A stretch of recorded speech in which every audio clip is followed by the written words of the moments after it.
In a year where we got a pager-obsessed Lotus, and probably the shortest quest in the history of Warframe. But then we also got Jade Shadows, which is probably one of the better quests and weirder storylines, going to try and avoid spoilers, that we have ever had in Warframe. 2024 wasn't really that bad. I mean, seeing the Stalker on your orbiter was one of those moments that was kind of eerie. And without giving too much away, this is fine because this was shown at TennoCon.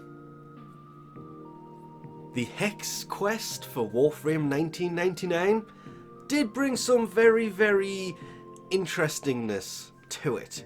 Mainly the use of the AX-52.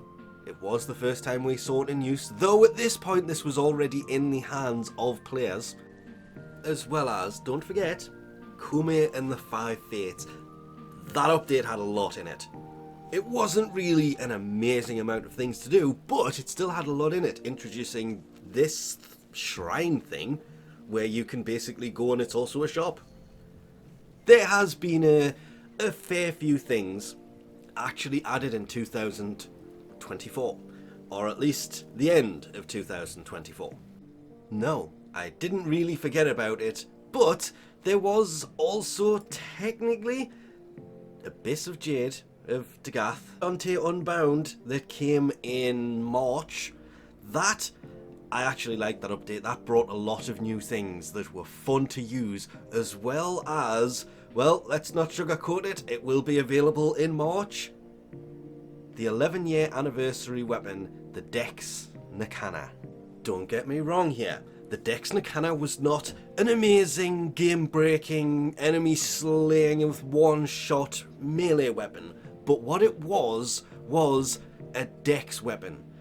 Finally, it has been something at this point, like 6 years, since they last actually did a Dex item that wasn't cosmetic or fictional. I'm going to say fictional with an asterisk because they have shown a few concepts for Dex things in the past that haven't really come true, and some of them looked amazing.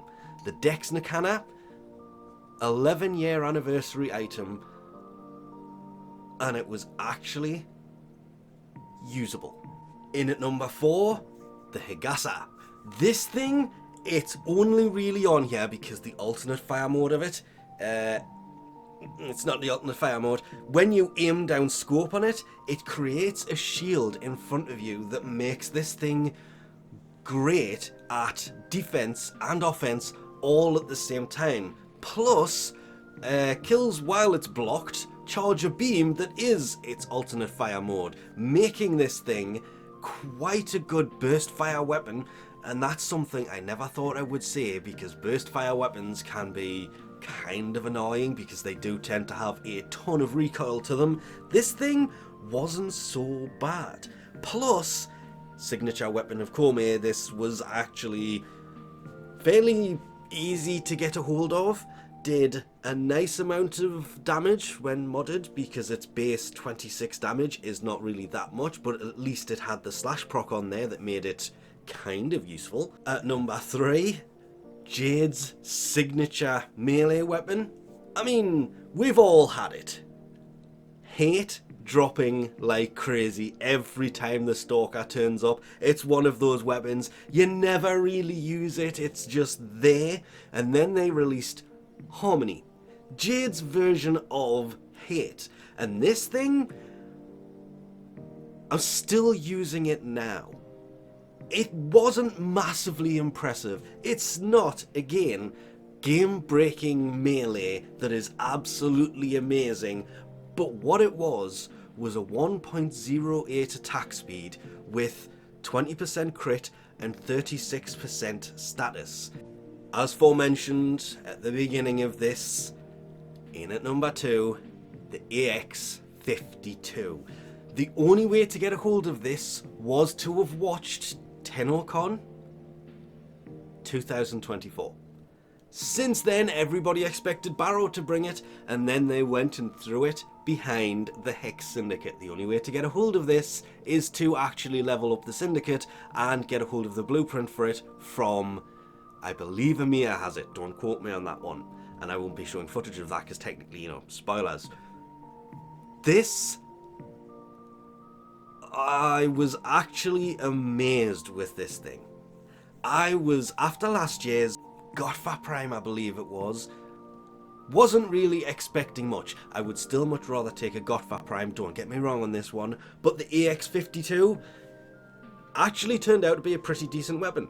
It doesn't have the biggest of magazines, it's only 40, it's got a fire rate of 10, so it does empty it fairly quickly, it reloads fairly quickly, and that can't be right. It's only got puncture on it? And I'm only doing this to kind of prove a point, but yes, it does only have puncture on it. How did I... Well, I probably noticed at the time, haven't really noticed since, but yeah, that's probably why I prefer the Godfa to it, because that does more damage types, but... For only having one damage type, this is actually more impressive. Let's move on to number 1. The Vespa 77. I know this has only been out for a few weeks, but any weapon, I mean 180 total damage with 24% crit chance and 26% status with 2.6 times multiplier and a not amazingly fast reload speed and a small magazine of 8. Even though once you start using it you may notice that 8 becoming a 7 or a 10 literally doesn't want to decide what magazine it has. One of the main reasons, it is a silent weapon, meaning for stealth missions this is amazing. The main reason, the biggest reason this has to be number 1, is any weapon that does 3 million to 5 million damage for one shot is kind of an important weapon.